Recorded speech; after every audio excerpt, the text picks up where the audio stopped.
Elixir em Foco, o podcast da comunidade brasileira de Elixir. Elixir em Foco é um podcast em que conversamos com pessoas da comunidade brasileira de desenvolvedores de software sobre a linguagem de programação Elixir. Esta é a nossa segunda temporada, em que teremos diferentes formatos de episódio.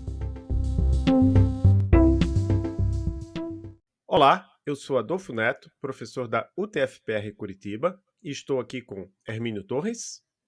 Olá, tudo bem? Boa noite, bom dia, boa tarde, pessoal. Sejam bem-vindos. Cristine Guadalupe. Olá, pessoal.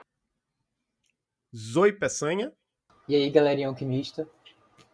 Galerinha alquimista, isso aí. Então são os meus colegas de equipe do podcast Elixir em Foco, o podcast da comunidade brasileira de Elixir, e hoje iremos entrevistar João Brito, da Community, contribuidor do Elixir Protobuf e também um dos criadores, a gente vai explicar melhor isso aí, do evento Elixir Brasil. Tudo bem, João? Você pode se apresentar para as pessoas que nos escutam? Opa! E aí, pessoal, tudo bom? Posso sim, claro.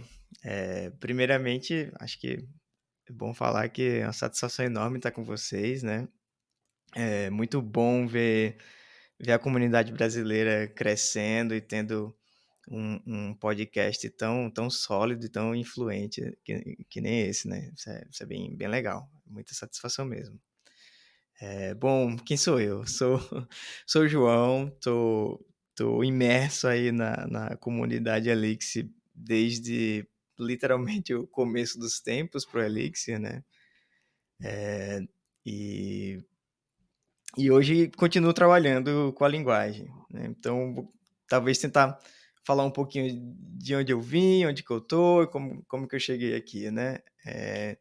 Então, lá em 2010, por aí, 2010 mais ou menos, eu me mudei para cá, para São Paulo, né? E aí eu descobri a plataforma Tech, a gente tinha muitas ideias em comum, era uma empresa que estava começando ainda, mas tinha ideias muito boas e acreditava em coisas que eu acreditava também, então foi bem interessante ter entrado na PTech no comecinho de 2011. Né? E aí foi lá que eu conheci o Valim e outras pessoas excelentes também, que na época trabalhavam bastante com Ruby on Rails, né? Então, inclusive boa parte da comunidade Elixir, né? Acho que não só brasileira, mas lá fora também tem um background de Ruby on Rails grande, assim, a influência é bem notável, né? Mas enfim, então trabalhei muitos anos na plataforma Tech, de começo de 2011 até o começo de 2020, né, quando a empresa foi dissolvida, rolou um acqui-hiring, e aí em todos esses 9 anos de PTech eu tive a oportunidade de conhecer pessoas incríveis, inclusive trabalhei até com o Hermínio um tempo lá, né, então é um ex-colega. E foi lá que eu vi a linguagem nascer, crescer e se desenvolver, né? E ganhar o mundo. E comecei a ver eventos internacionais surgindo, comecei a dar algumas consultorias bem focadas na linguagem, né? Então, lá para meados de 2015, 2016, por aí, é que eu comecei essa virada de chave, comecei a trabalhar realmente full time só com Elixir e é o que eu tenho feito até hoje. Então, mesmo depois do fim da plataforma Tech, eu continuo trabalhando com Elixir até hoje, né, na community. Não é uma empresa muito conhecida, nem aqui nem lá fora, né? É uma startup ainda pequena, mas posso falar um pouco mais sobre isso depois, não vou monopolizar aqui minha introdução, não. O que mais que eu posso falar sobre mim? Sou pernambucano, então meu background acadêmico aí puxa muito do professor Adolfo, né? Então também sou do SIM, né? Fiz bacharelado em computação no SIM, na UFPE. Também foi uma época muito legal da minha vida, que faz bastante tempo, inclusive. Mas tenho memórias boas também da época do Sim. Era muito puxado o curso de computação, mas era muito, muito divertido também. Foi bem massa. Legal. E é isso. Eu fiz o Sim lá até 96. Eu vi que você entrou, acho que em 2002 lá, né? Isso. E ficou lá até 2006, 2007, alguma coisa assim. É 2007 está escrito aqui no seu LinkedIn. Mas antes 2007. em primeiro lugar, explicar aqui a questão do acquihire, né? É como se fosse uma empresa comprando a outra, não com o objetivo de comprar os negócios da empresa, mas sim de contratar os profissionais daquela empresa, não é isso? É isso. Só que, pelo que eu entendi, a empresa que comprou a plataforma Tech foi a Nubank. Ela não simplesmente disse, agora estão todos vocês contratados. Ela fez alguma coisa assim, para dizer, você vai para cá, você vai para lá, você a gente não quer. Então, é uma coisa assim. Ou também teve o contrário, né? Que foi assim, eu não quero ir trabalhar aqui por causa disso, porque eu vou ter que mudar de tecnologia.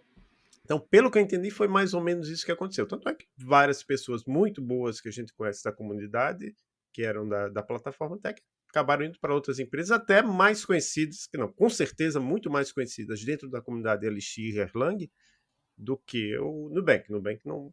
Quer dizer, a gente conhece o Nubank aqui no Brasil por ser uma empresa famosa brasileira, mas não por dentro da comunidade de LX não tem quase nada lá, né? Não sei se eles têm alguma coisa em produção, não sei, mas não tem quase nada.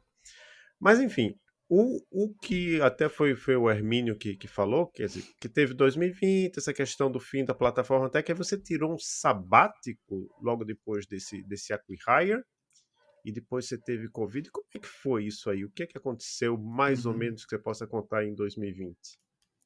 Foi isso. Então, assim, explicando um pouco mais o processo de acquihiring, então, é bem padrão, né?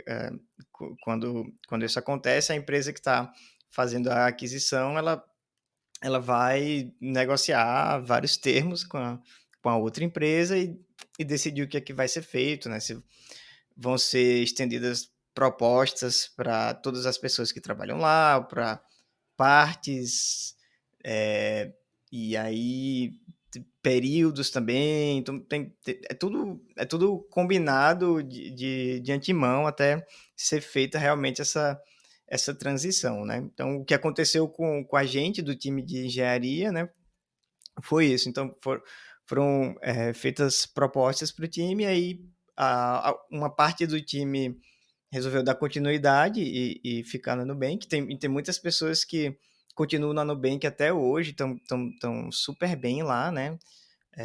E trabalhando com linguagens funcionais. Então, apesar da Nubank não ter um nome muito conhecido na comunidade Elixir, mas tem sim na comunidade de programação funcional, né? Então, foi isso. Assim, uma boa parte do time ficou e outra parte do time não ficou. Então, no meu caso, eu quis dar um tempo, né? Eu quis entender um pouco melhor a minha carreira, né? Afinal, foram 9 anos consecutivos trabalhando no mesmo lugar e eu tava num momento, assim, de uma certa transição também no meu papel dentro da empresa. E aí eu precisei realmente parar um tempo para pensar no que é que eu queria fazer, né?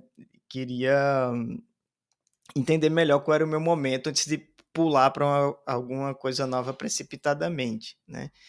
E acho que hoje eu não me arrependo de ter feito isso. Acho que foi bom tirar esse tempo, né? Então, eu tirei alguns meses ali para pensar um pouco, entender melhor o momento.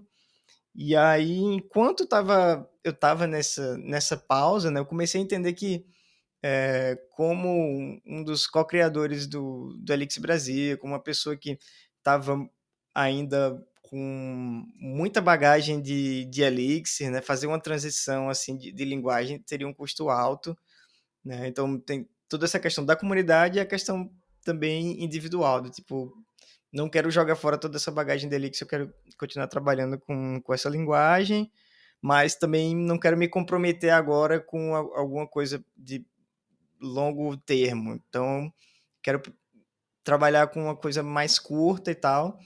E aí, conversando um pouco com o André Leopardi, né? Ele estava trabalhando na community, e aí ele falou, cara, eu acho que eu tenho uma coisa que é a sua cara aqui, perfeita para você, vamos ver o que é que você acha, né? Então, o pessoal da community estava precisando fazer algumas melhorias numa biblioteca que eles usavam, né? O Elixir Protobuf, mas estavam sem braço no momento, não tinha gente disponível para poder fazer.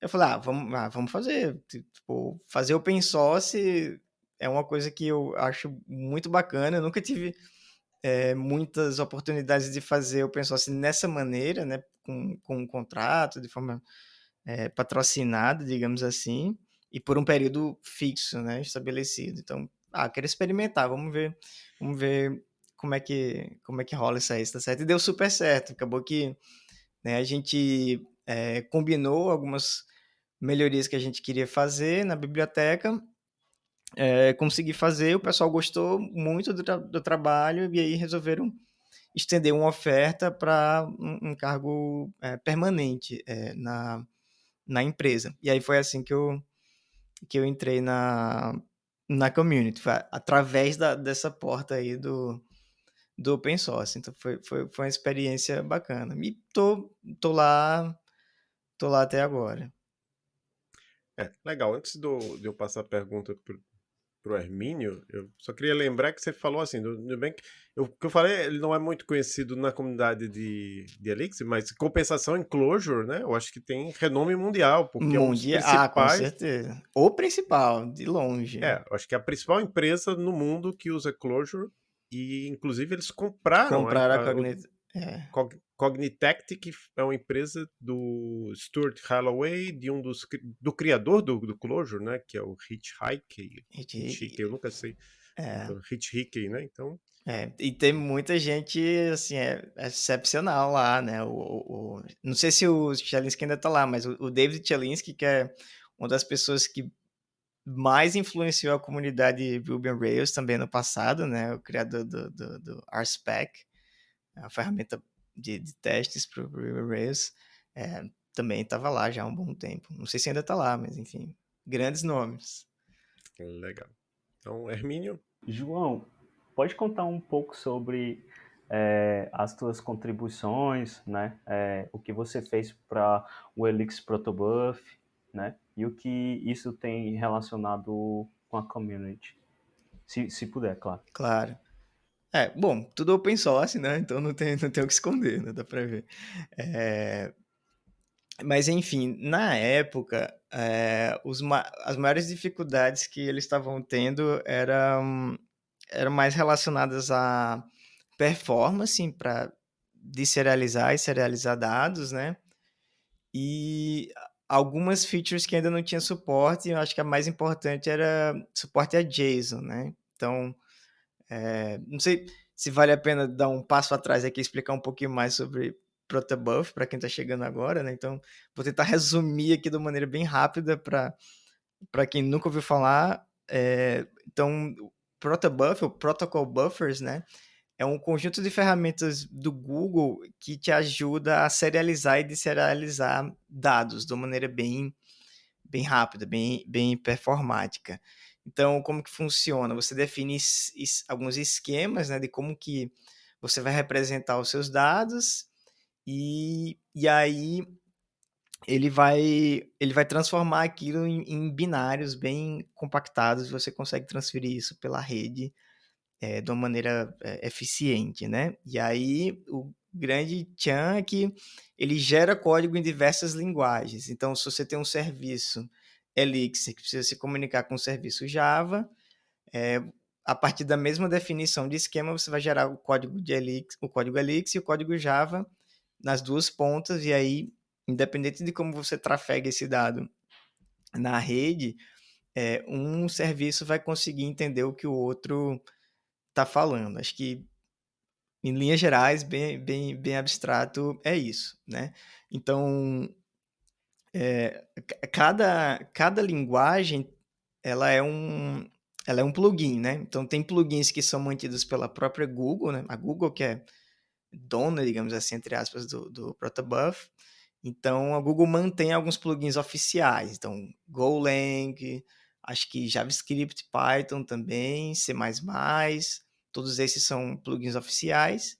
E aí tem os plugins da comunidade, né? E aí é onde entra o Elixir Protobuf. Então, o Elixir Protobuf é um dos plugins da comunidade para fazer isso. Então, você chama o compilador do Protobuf nos seus esquemas, para ele gerar o código Elixir, ele vai usar esse plugin, né? Então, a geração de código estava ok, mas aí faltava algumas features como essa, que é o suporte a formato JSON, por exemplo. Então, além do formato binário, que é o padrão, né, do Protobuf, você conseguir também serializar em JSON padrão, e aí isso ajuda em alguns casos, por exemplo, se você precisa debugar alguma coisa, você consegue ver facilmente o que é os dados que estão trafegando ali entre um serviço e outro.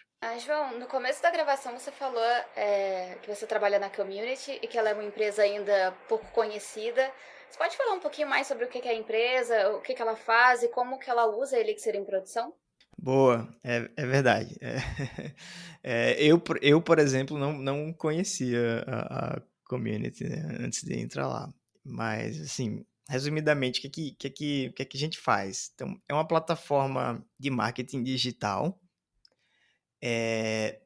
que é baseada fortemente em SMS. Então, aqui no Brasil e em muitos outros países, a gente usa muito o que o pessoal chama de OTT, né? Uma plataforma over the top que depende de um terceiro. Então, por exemplo, o WhatsApp é muito popular no Brasil, mas o WhatsApp, quem que é o dono? É o Facebook. Então, existe uma certa forma de vendor lock-in aí. Você está um pouco que vendido, está um pouco que na mão da empresa que tem os direitos sobre aquela plataforma, né? Já o SMS, ele é uma coisa que é um pouco mais abaixo. É apenas um protocolo de troca de mensagens de texto e o pessoal usa muito lá na gringa, né? Então, essa coisa do texting, né? Vou mandar uma mensagem para alguém, a primeira coisa que vem à cabeça não é abrir o WhatsApp e mandar, ou abrir o Facebook Message e mandar alguma coisa, ou abrir o Twitter e mandar alguma DM. Mas o que vem à cabeça em primeiro, assim, a primeira opção é mandar um SMS, né? E esse tipo de liberdade é interessante para quem tá fazendo marketing digital, porque você consegue não depender muito de algoritmos para chegar no seu público-alvo, né? Então, tem alguns fatores aí que são interessantes, você não precisar ter isso, né? E aí, a ideia é que as pessoas conseguem ter uma comunicação mais direta com o público delas, né? Então, inicialmente, o público-alvo era muito de celebridades. Então, as celebridades precisavam de um canal de comunicação mais pessoal, mais direto com fãs, né? E a ideia era não depender de uma grande plataforma com algoritmos, com ads por cima, com várias camadas por cima, mas ter uma coisa mais direta mesmo, ter um estilo de comunicação mais pessoal com o público. Então, imagina que você é, sei lá, uma banda famosa que você vai fazer um show numa cidade, então você consegue fazer um direcionamento, fazer um targeting ali no público daquela cidade, né, de fãs, tu fala, fãs da cidade tal, tô chegando aí semana que vem, me deem dicas de restaurantes bons para comer aí na cidade de vocês. E aí as pessoas respondem e tem a chance do próprio artista estar respondendo pessoalmente. Ah, que bacana, gostei da sua recomendação, vou colar lá, pedir um taco, um burrito, né? Então a ideia da empresa é essa, assim, é prover uma plataforma de marketing em cima de SMS, mas que mantém as comunicações de uma maneira bem direta e bem humana, né? É isso que a empresa faz. Acho que um dos grandes cases que fizeram a community ficar um pouco mais conhecida foi quando a community fechou com o Obama. Então o Obama entrou na plataforma, acho que foi tipo 1 mês ou 2 meses antes de eu entrar na empresa, ainda não estava lá, Que aí surgiram alguns artigos, né, nas mídias especializadas em startups, falando, olha que interessante, o Obama e tal. Mas, assim, quando a empresa começou mesmo, foi outro nicho, né? Foi mais, assim, artistas, especialmente artistas da área de música. Mas hoje em dia a gente já trabalha com várias verticais diferentes. Ramo de moda, então fashionistas, culinária, então pessoas que são influencers do ramo da culinária e fazem receitas online e tal. Tipo, esse tipo de cliente é bem comum agora. Então, diversificou bastante desde que eu entrei para cá. Bom, eu realmente não conhecia a Community também, apesar de eu achar que eu já vi algo sobre em algum lugar, mas não, acho que não reconhecia. Mas, enfim, bom, falando sobre uma outra contribuição sua para a comunidade, né, é a sua participação no exercício. Inclusive, uma ótima forma para quem quer, enfim, aprender mais sobre a linguagem ou só treinar mais. E, inclusive, eu também estou como mentora na plataforma. E, bom, então a gente queria perguntar assim, parece que você esteve envolvido com a criação de alguns exercícios na nova versão. Como que é essa história exatamente? Legal, eu concordo plenamente. Toda vez que eu tenho alguma oportunidade para espalhar a palavra do exorcismo, eu aproveito o momento, que eu acho uma coisa muito bem feita, assim, você vê que tem muito amor envolvido, assim, naquilo, sabe? E é muito útil. E não só para quem está começando, mas também para quem está fazendo alguma transição de uma linguagem para outra, né?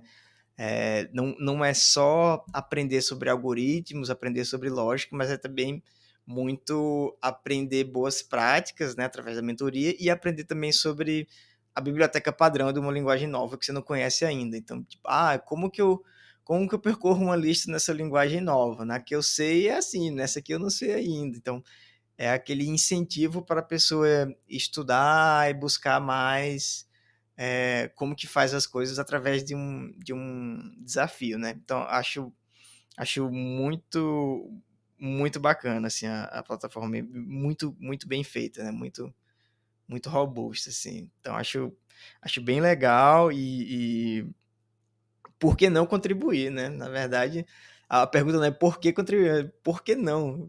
Qual o motivo você teria para não contribuir para uma coisa tão maravilhosa, né? Então, como eu sempre tive muito envolvido com a linguagem Elixir, eu quis dar uma revisada na trilha, né, para ver os exercícios. Eu fui fazendo um por um, para conhecer e tal, e achei maravilhoso, né? E aí eu vi que eles tinham uma lista de exercícios canônicos, e aí tinha um esquema falando assim, ó, tal e tal linguagem já tem na trilha esse exercício, tal e tal linguagem ainda não tem, né?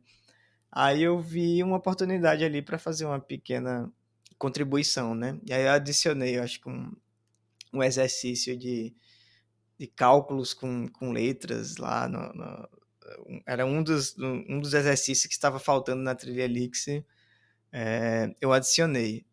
E tá voando, assim, né? Acho que dos últimos 2 anos para cá, saiu essa versão nova V3. Eu confesso que ainda não tive a oportunidade de brincar ainda com a V3 e ver o que de fato mudou, mas eu acompanhei muito o período pré, né, de preparação para a V3, então eu tenho uma certa noção do backlog, assim, das features que o pessoal queria trazer, e tinha coisa muito boa. Tinha coisa muito boa vindo, e eu acho que foi entregue, sim. Nossa, a Legal. V3 está sendo foi quase que uma remodelagem do zero, assim, né? A plataforma está muito mais robusta e, enfim, a quantidade de exercícios também aumentou exponencialmente. E uma pegada mais social também, né? Sim, sim. Mas Rola uma aproximação entre mentores e, enfim, as pessoas que estão praticando. mas por outro lado, eu acho que dificultou um pouco você conseguir pedir uma mentoria, né? sei se vocês viram isso, mas... Não senti mais em que ponto, tipo, dificuldade de encontrar alguém pra mentorar, ou...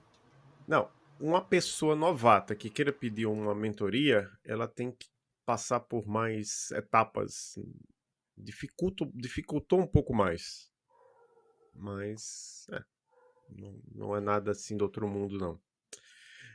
Mas ok, eu acho que agora é o momento de fazer a pausa para você chamar a Alda Rocha.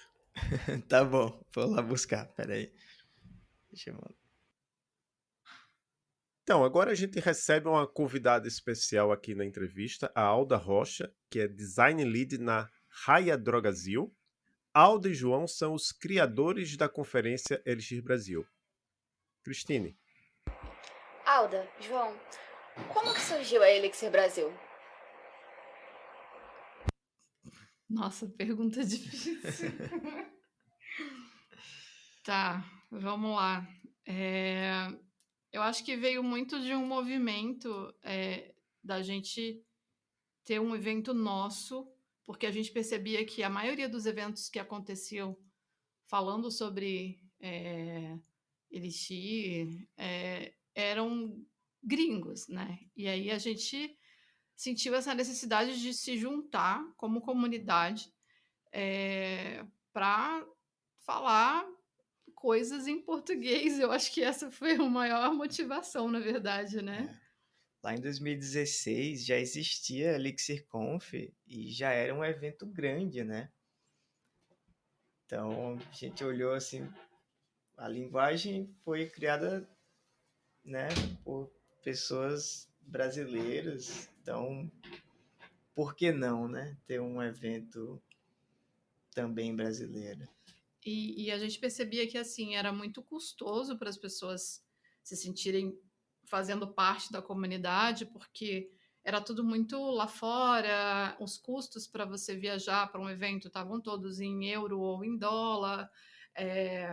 E aí a gente olhou um pouco para o nosso contexto e falou assim, poxa, mas os principais palestrantes sobre esse tema, eles são brasileiros, por que a gente não faz algo aqui, ao invés de a gente, né, ter todo esse trabalho de tá sempre indo lá para fora, tudo bem, né? Que, poxa, tem toda uma questão, é diferente você tá num palco de um evento desses, né? Que faz um super sucesso lá fora e você tá em um evento que é dentro do Brasil, mas aí depois de um tempo a gente parou e pensou, a gente falou assim, nossa, como a gente tem a tal da síndrome do vira-lata, né? Como que a gente acha que a gente não vai conseguir fazer um evento tão bom quanto eventos que estão lá fora? A gente acaba tendo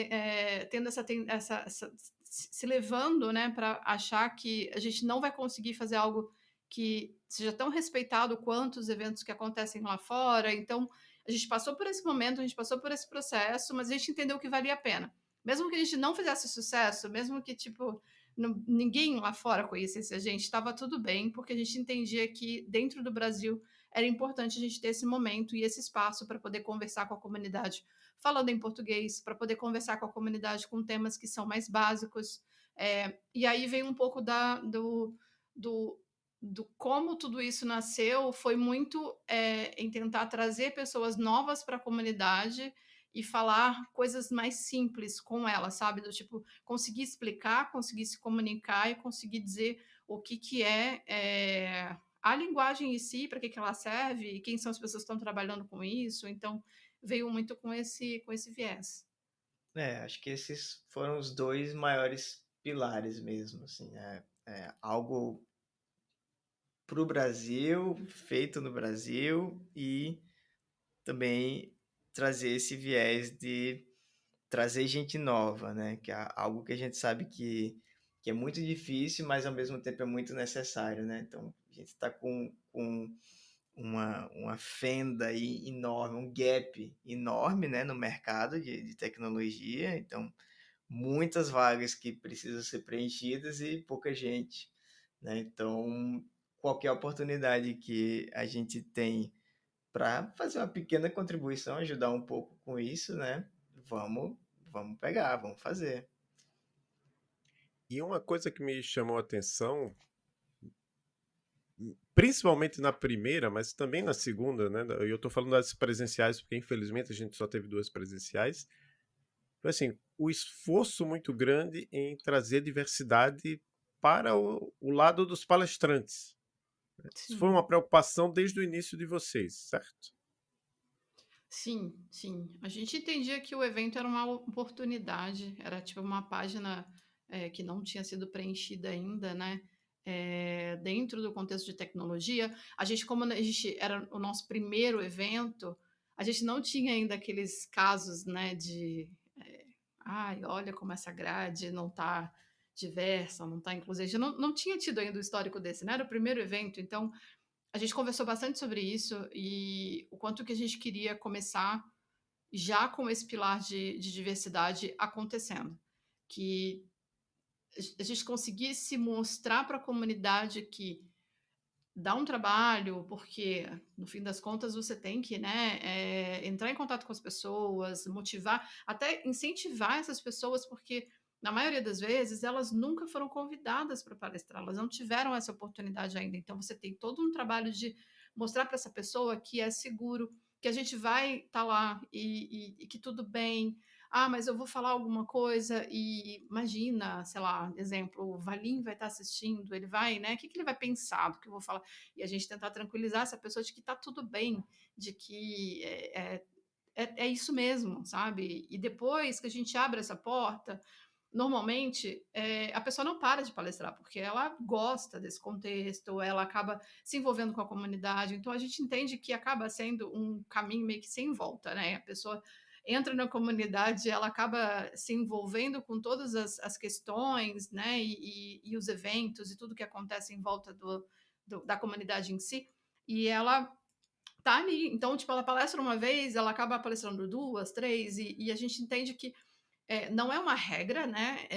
Existem exceções, é óbvio, claro que existe, mas a gente percebe que é um movimento comum, né? Então a gente entendeu que estar no palco poderia ser uma grande oportunidade para muitas pessoas, no sentido de ter esse espaço, né, disponível para elas, ter um público ali para ouvi-las. Eu acho que esse ponto também é muito importante. Por isso que no início a gente fez até uma divisão de salas do tipo trilha avançada e iniciante, porque a gente não queria expor os palestrantes num contexto assim, eu estou com uma palestra que é muito básica, estou falando para um público que é um pouco mais avançado, e aí gerar aquele conflito, né? A gente não queria isso, a gente também se preocupou bastante com isso, e óbvio, a gente se preocupou com o contexto de diversidade, porque a gente entendia que era o momento da gente fazer isso, já que a gente estava construindo algo do zero, precisava começar já com esse pilar, entendeu? Era importante que começasse com esse pilar. Muito bom. Queria fazer um adendo. Sim. Então, a gente falou muito de palestrante e tal, mas, assim, uma grade diversa também, indiretamente, ela acaba fomentando um público mais diverso, né?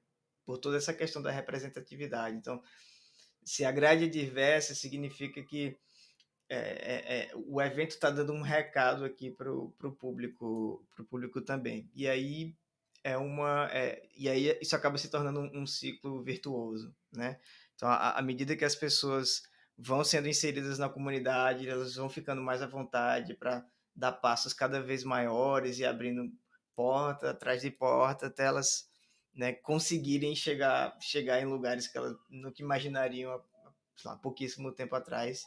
É muito legal ver isso também.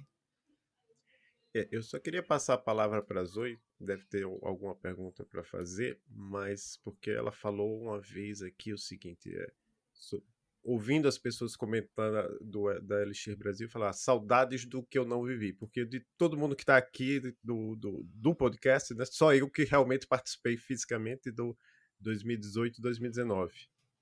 Mas, Zoe, você tem alguma pergunta? Então, Hermínio, você tem alguma pergunta? Eu tenho. Eu gostaria de saber por que vocês escolheram essa marca, né, esse nome, Elix Brasil, para lançar, dado que foi a primeira conferência de Elixir da América Latina, né? Vale lembrar, né? E aí, como é que foi isso para vocês, né? Porque foi algo muito mais no nicho do nosso país, né, por ter esse nome, né, Brasil ali junto com a linguagem. E quais foram os trade-offs, né, nessa escolha, enfim, se vocês pensam em voltar atrás, qualquer coisa assim do tipo, se vocês puderem falar um pouco sobre isso, seria legal. Brasil com S, né? Inclusive. Com S, eu lembro muito bem disso, gente. É Brasil com S, por favor. Deixa eu ver. Acho que não seria justo com os outros eventos que falam que a gente consegue. A gente entende essa relevância da América Latina, mas, por exemplo, a gente foi para o evento na Colômbia, né? Eles falam espanhol, então a gente não fala espanhol e a gente ainda por cima tem que falar inglês para poder se comunicar com eles, porque a gente não sabe espanhol direito. A gente, que eu falo assim, uma grande parte da população brasileira, né? A gente tinha que tomar vergonha na cara e começar a aprender logo para ontem a falar espanhol. E a gente entendeu que assim não seria justo a gente se denominar América Latina nesse contexto, porque afinal de contas, da América Latina somos o único país que fala português até onde eu sei. Se eu estiver errada, me desculpa, mas eu acho que é essa informação que se mantém, né? Então, por isso que a gente quis acabar optando pelo Brasil, para a gente não acabar ofuscando todo esse recorte que a gente tem ali dos oficialmente, quando a gente fala latino, a gente não tem como não pensar no espanhol, não tem como não pensar ali o pessoal na Colômbia fazendo um trabalho sensacional, tem outro grupo ali na Argentina também fazendo outras iniciativas, então a gente tem representantes no complexo América Latina que são que a gente ainda não se uniu com eles. Eu digo ainda porque a gente assim a gente não sabe se de repente lá para frente dá para fazer um combo, sabe, América Latina de algum jeito. E eu acho que aí trazendo um pouco eu vou jogar esse gancho para o João falar, mas eu lembro que na época da escolha do nome a gente tinha um problema muito grande com Conf, né? Sim. Até hoje tem muita gente que fala Elixir Conf Brasil e não Elixir Brasil ou Elixir Brasil. Acontece. Mas é óbvio, né? É difícil você desassociar completamente uma marca tão estabelecida quanto a Elixir Conf, né? E aí, mérito total do Jim Freeze, que sempre organizou muito bem, divulgou muito bem o evento desde os primórdios lá. Mas assim, a gente não liga, na verdade. Tipo, pode chamar do que você quiser. O importante é você participar do evento com a gente, sabe? Mas sim, até hoje o pessoal fala às vezes Elixir Conf Brasil, ou Elixir Brasil com Z. E assim, tudo bem, sabe? A gente. Óbvio que a marca é importante, mas a gente se importa com outras coisas, né, mais prioritárias, como a comunidade brasileira de Elixir em si. Mas, enfim, esse assunto da América Latina é um tópico gigante, assim, para outro podcast. Sim. Lá na community a gente tem um grupo, né, das pessoas que se reconhecem como latinos ou latinas, né? E aí, quando eu entrei na empresa, eu fui convidado para o grupo, e aí rolou aquela pergunta, e aí, você se reconhece como latino ou latina? E, assim, algumas pesquisas mostram que muitas pessoas no Brasil não se reconhecem como latinos ou latinas, né? E para mim, aí a opinião minha, pessoal, é triste isso. Eu queria que tivesse uma integração bem maior entre os países da América Latina em todos os sentidos, né? Culturais, comerciais, espirituais, ou sei lá o que, tecnológicos, né? Tudo. Eu gostaria muito que existisse essa união maior entre os povos latinos, digamos assim. E a ideia não é tipo assim, então vocês colocaram o Elixir Brasil para vocês não se juntarem com a América Latina. Não é isso. É o que a gente quer é o seguinte, quando esse movimento acontecer, da gente resolver se unir, que fique bem claro quem são os eventos, os países por trás dessa união, entendeu? Então é algo meio que a gente está projetando para o futuro a gente tá nesse meio, sabe? A gente tá ali junto. Mas entendemos que num primeiro momento a gente precisava de uma representatividade nossa, porque a gente estava num contexto em que tudo era muito lá fora, tudo era muito para fora e a gente estava fazendo pouco para dentro, tá? Eu sei que vai chegar uma pergunta aí, mas eu vou guardar depois para a hora que essa pergunta chegar, que eu estou ouvindo ela, tô sentindo que ela vai chegar em algum momento. Então, será que é a pergunta que Cristina e Guadalupe quer fazer agora? Não sei.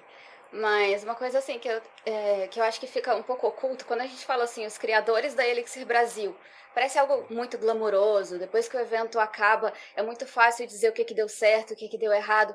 Mas a gente sabe que por baixo dos panos existe um esforço homérico e que muita gente não está ciente, não está vendo, é muito fácil criticar. Mas o quanto da vida de vocês, o quanto de tempo e energia vocês precisam dedicar para que isso realmente saia do papel e vire realidade, assim, quantos meses de antecedência, com quantas pessoas vocês precisam falar, dá para manter a sanidade? Eu acho que não, tanto é que a gente está dando um tempo. Acho que vocês perceberam pela movimentação pós-evento que a gente meio que entrou num burnout.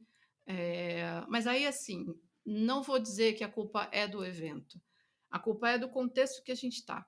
Porque antes, quando a gente estava num contexto em que a gente não estava passando por uma pandemia, que a gente não estava passando por uma crise, por guerra, enfim, esse momento que a gente está vivendo é tudo muito louco e tudo muito pesado, né? Então, ele desprende da gente uma energia só para você ficar bem e conseguir encerrar o teu dia de trabalho, sabe, de vivência, porque é tudo muito digital, você tem que participar de muitas conferências, né, de muitas calls, de muitas reuniões, e aí no fim do dia você está sem condições de responder um e-mail para patrocinador e para dizer que está tudo bem. Então, assim, eu acho que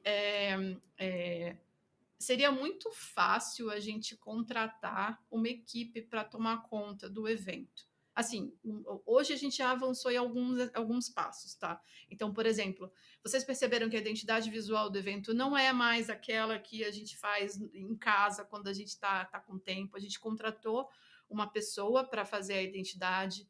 Essa pessoa é o Vic Matos, ele trabalhou na Turma da Mônica, ele está trabalhando comigo lá na Raia Drogasil, então, assim, ele é um desenhista sensacional, de quadrinhos, então ele vem de um contexto, assim, muito bacana, e a gente entendeu que valia a pena a gente profissionalizar pelo menos essa parte que é a identidade visual do evento, porque a gente tinha sempre um desejo de se projetar lá fora como um evento divertido, um evento leve, um evento que não tem essas exigências, né? E o próprio glamour mesmo de uma conferência, digamos assim, a gente está ali com amigos, com pessoas da comunidade, a gente está com amigas, com família, inclusive, e trazer essa descontração, entendeu? Eu acho que era muito importante, a gente conseguiu levar isso para a identidade do evento. Mas tem algumas questões, por exemplo, que a gente está percebendo aos poucos o que dá para a gente escalar, o que dá para a gente contratar, de repente, alguém para cuidar dessa parte, porque a gente já não tem mais tanta energia para mexer com isso. Eu acho que a parte de comunicação, de contrato, por exemplo, esse é um negócio que a gente já entendeu que a gente vai ter que terceirizar, porque não vai dar para a gente levar. Mas a gente não quer perder a essência do evento, então a gente entende que eu e o João e o Kaique e todas as outras pessoas que estão envolvidas desde o início, é muito importante a participação dessas pessoas para que a gente mantenha a nossa vibe, digamos assim. Então, que o evento continue sendo o evento que sempre foi desde 2018, tô louca nas datas, 18, para a gente continuar sendo o que a gente é. Então, assim, tem uma questão de identidade também, assim, existe não é um orgulho envolvido, mas eu acho que é muito assim um cuidado, um zelo. Eu não vou conseguir terceirizar algumas coisas porque eu quero garantir que não é que eu não confio nas pessoas, mas eu quero garantir que isso aqui vai sair do jeitinho que a gente estava desenhando lá atrás, do jeitinho que a gente imaginou. Então, e para isso a gente tem que ter uma dedicação assim, eu acho que a gente fica no surto uns 3 meses. Aí esses 3 meses envolvem, assim, 1 mês antes do evento acontecer, o mês que o evento acontece, e aí tem 1 mês depois, né? Então a gente tem mais ou menos esse período, assim, que a gente fica tipo, meu Deus!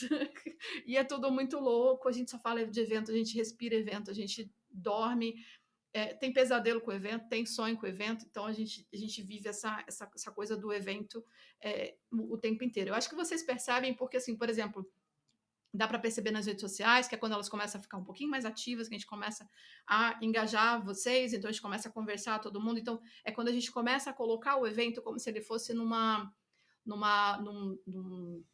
ele como se fosse um gráfico, né? E ele começa a subir, ele faz aquela subidinha ali. Eu ia fazer uma referência de onda, mas eu lembrei que não tá dando para fazer essa referência agora com pandemia, então deixa para lá, uma referência ruim. Mas a gente entra num pico, né? A gente começa a ter uma frequência sobre o tema, o assunto, a hashtag, tudo sobe. Até o momento que o evento acontece, e aí depois ele dá aquela caidinha, que aí é quando a gente vai desligando os motores e a gente vai conseguindo ficar um pouco mais calmo, mais tranquilo, mais assim, respondendo. Eu fiz uma resposta longa, mas sim, desgasta bastante. Eu não vou dizer para as pessoas para nunca mais organizar evento, porque eu vejo que não é uma verdade. Assim, a gente fala que a gente não vai organizar nunca, mas aí ano que vem a gente está lá de novo organizando, então, porque é algo que a gente gosta muito de fazer. Então, eu acho que tem essa questão do amor e do gostar de estar ali e de querer estar ali envolvido, né? Então, para a gente, o evento é tipo um filho. Então, a gente não quer entregar o filho para qualquer pessoa. A gente fica naquela relação, né? De não, isso aqui eu ainda vou fazer porque pensar o evento, eu acho que ainda é muito da gente, sabe? Mas tem algumas coisas que a gente está assumindo que a gente não vai dar conta, gente. Então, em especial, essa coisa de papelada, sabe? De não sei o quê. Isso é um negócio que a gente cansou muito esse ano, Uhum. deu uma desgastada emocional, assim, sabe? A gente. Poxa, eu passo o dia inteiro lendo e-mail do trabalho, aí depois eu tenho que passar o dia inteiro lendo e-mail da própria comunicação do evento, né? E virar essa chave. Quando a gente chegava no final do dia, eram 18 horas meio que trabalhadas, sabe, na frente do computador, porque somando tudo, a gente estava exausto, exausto. E aí o bebê entrou numa fase de dar mais trabalho, porque aí ele começou, né, a engatinhar e tal, e deu burnout. Então, a gente entrou num acordo que, assim, não faz sentido a gente se desgastar e depois ir lá organizar um evento e falar sobre saúde mental, se a gente não está conseguindo olhar para isso também. Então, seria um discurso que ia acabar que não teria fundamento, né? Estou lá no palco falando sobre saúde mental, mas eu mesma não estou cuidando da minha própria saúde, né? Então, a gente entrou num acordo que, assim, não vamos falar de evento até eu conseguir tirar férias, que isso vai acontecer em breve. E aí, as horas que eu teria para me dedicar ao trabalho, eu vou acabar me dedicando em alguns momentos para organizar a vida, a casa também em relação ao evento. Então, as coisas vão começar a andar. Mas a gente entendeu que somos pessoas e a gente não pode colocar o evento acima da gente, até porque é a gente que faz o evento e não o contrário, né? Maravilha. Eu só queria contextualizar que, assim, e vocês são um casal e vocês têm um bebê, um É filhinho ou isso, filhinha. Eu não me lembro se é filho ou filha, mas é não sei se vocês filho, querem é dizer. filho. Certo. Não, Até o eu não, momento é filho, né? Vamos ver no futuro o que ele vai escolher ser, mas Acabou de não, fazer tranquilo. 11 meses, Então tá então essa. dá para imaginar como é que foi a Ó, organização do evento eu com não esse vou fator a perguntar se mais. eu não vou perguntar se vai ter Elixir Brasil 2022, quando vai ser, se vai ser presencial, se vai ser online, porque pelo que eu entendi, não é o momento de fazer essa pergunta. Eu só digo que o Elixir em Foco está à disposição caso aconteça 2022, 2023, 2024, para a gente ajudar no que for necessário. não, a gente está entendendo que assim esse ano vai ter. A gente realmente não pode bater o martelo em que tipo de formato, porque apesar de algumas, né, flexibilizações, a gente não sabe ainda como é que as coisas vão estar em novembro, sei lá, que é mais ou menos a data que a gente gostaria muito de manter uma recorrência, justamente para as pessoas se programarem, a gente ter aquela rotina, né, de para quando a gente voltar a ser presencial, as pessoas se programarem viagem, né, porque a gente entendia que até esse processo, para quem participa do evento, é muito bom saber antes, para justamente comprar as passagens mais baratas, para comprar o hotel também mais barato. Então, a gente entende que o não ficar shiftando muito as datas e manter uma recorrência, né? Olha, vai ser sempre nesse mês. Faz com que as pessoas se organizem, depois a gente ajuda as pessoas a conseguir com que elas venham com um pouco mais de organização e mais barato, né? Mas esse ano a gente não consegue bater o martelo em relação ao formato. Essa é uma verdade. Não conseguimos ainda. A gente só vai conseguir quando a gente estiver mais próximo do evento. E aí vai ser aquela loucura, né? Porque, tipo, se de repente a gente decide fazer algo presencial, vai ser uma correria, né? E aí não sei se a gente está preparado para correria nesse ano. Então, vamos assim, a garantia que a gente pode dar é que assim, o evento vai acontecer.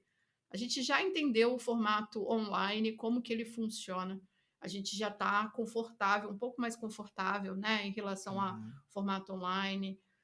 Aprendemos bastante nessas 2 edições Cadência, né? E, online. tipo, o quanto que as pessoas absorvem, o quanto que dá para a gente deixar ele acontecendo online. Tudo isso tem um limite, né? Então não dá para a gente fazer mais um evento de 9 horas. Tanto é que esse ano, ano passado, o evento foi menor, justamente para a gente conseguir dar um pouquinho mais de tranquilidade para as pessoas.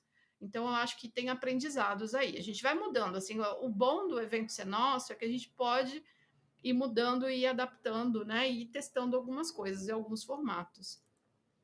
É isso.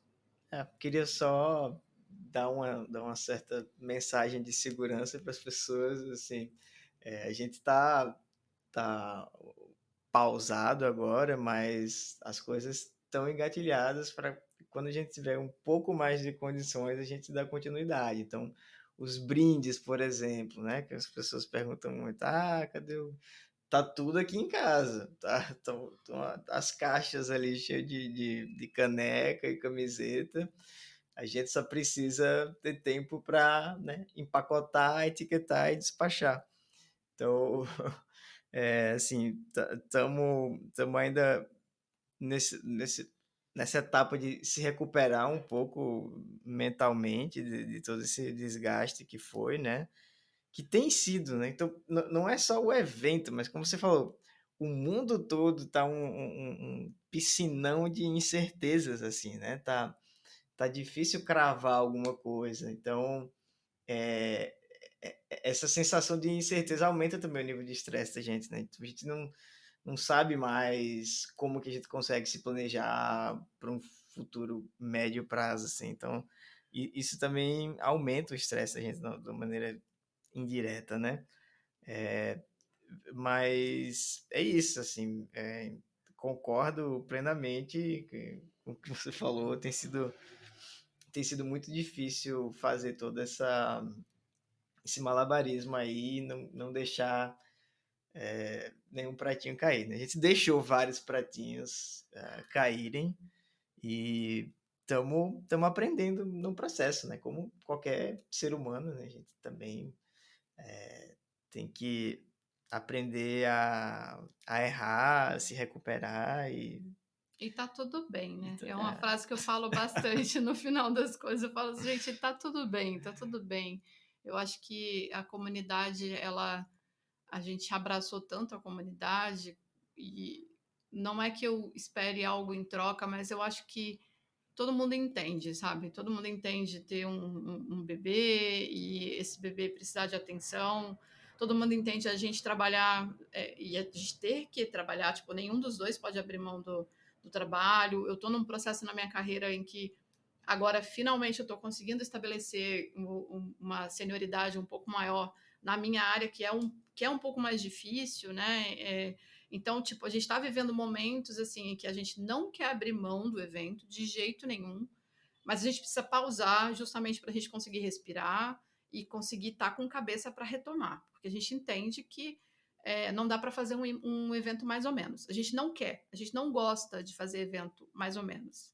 Toda vez que a gente faz um evento, a gente coloca uma barrinha ali e fala assim, tá, como que a gente vai superar o próximo? Então a gente sempre faz essa reflexão com várias coisas. Então, tipo, pode ser desde lá em 2019, quando a gente foi para o Nubank e a gente levou a barra e a gente chegou no Nubank e falou, nossa, mas cabem 400 pessoas aqui? A gente falou, não sabemos, vamos testar, vamos entender se cabe, vamos lá. E a gente colocou um desafio ali, né? Quando a gente trouxe aquele coffee break que era totalmente vegano e como é que a gente fala? Ai, meu Deus do céu. Que a gente virou a chave, né? Porque, tipo, tem o coffee break em que as pessoas que tinham algum tipo de restrição, elas não podiam comer, que era o normal, entre aspas, né? Dentro do contexto de Sim. evento.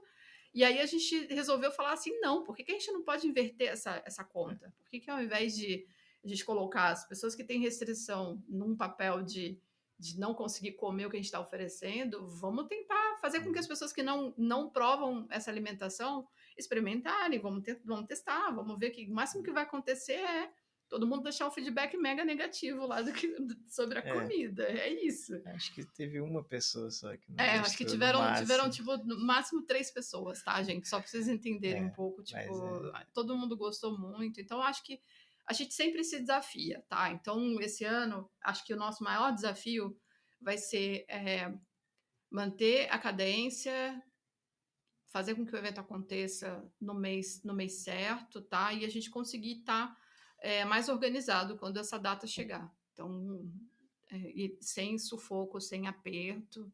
Então, assim, a gente já está pensando no evento desde já. A gente pensa no evento do ano seguinte quando o ano que a gente está vivendo, o evento do ano que a gente está vivendo, ele termina.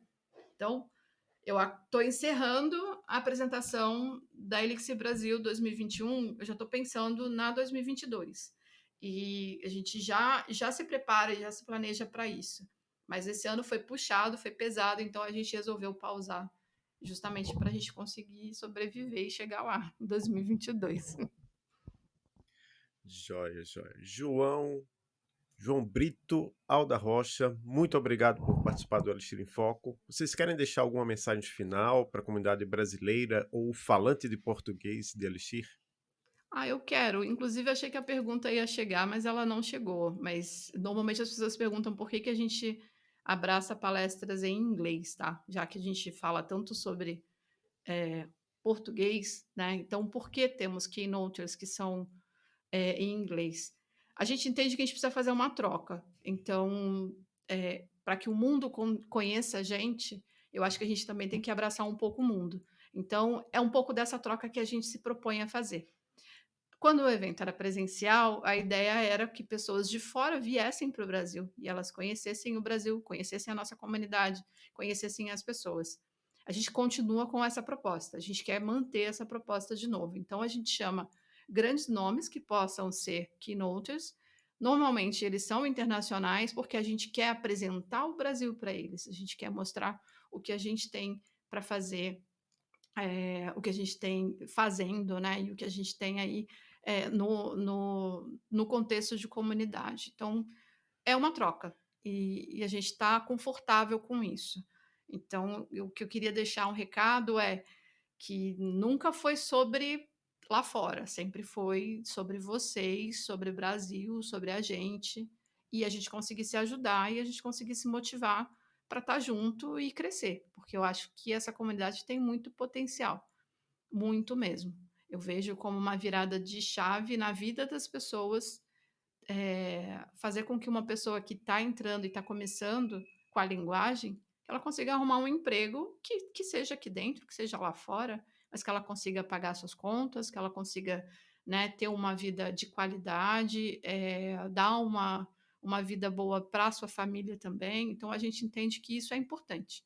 E é isso que a gente quer ajudar a acontecer. Então, contem com a gente, tá? A gente sumiu, mas a gente está aqui. Não sumimos de fato. A gente está aqui e a gente vai voltar, tá bom? E, João, você quer complementar? É isso. Não, adorei esse ponto final e acho que é bem próximo do que eu queria voltar, né, para aquilo de trazer gente nova. Queria reforçar que é muito importante isso, independente da área que seja, né? Então, TI é muito diverso, né? Então, tem gente que testa, tem gente que faz gestão, tem gente que faz interface, né? Então, nem tudo é código e muito menos nem tudo é Elixir, né? Então, eu acho ótimo que existe esse esforço coletivo para trazer mais gente. Então, a gente quer que o evento seja só mais uma dessas portas de entrada para as pessoas no mundo da tecnologia. E nem que seja, não precisa nem ser programação. Às vezes a pessoa vai para um evento de programação, aprende a programar, começa a se interessar por algumas outras coisas e aí vai parar no, sei lá, design de hardware, ou sei lá o que. Mas ótimo que a gente conseguiu dar essa experiência para aquela pessoa, né? Dar esse pontapé inicial aí. Então, acho que a gente está bem alinhado Sim, nisso, eu acho né? que na verdade é isso que motiva a gente, tá, gente? Se vocês fossem fazer um resumo assim do porquê que a gente continua fazendo isso, é isso. É para a gente conseguir ajudar com que pessoas novas cheguem, elas se sintam abraçadas e que elas conheçam essa comunidade e que elas sigam a vida firme e forte e a gente se ajudando. Acho que é isso. É isso. Um grande abraço, João e Alda, e para todas as pessoas que nos escutam, até o próximo episódio do Elixir em Foco.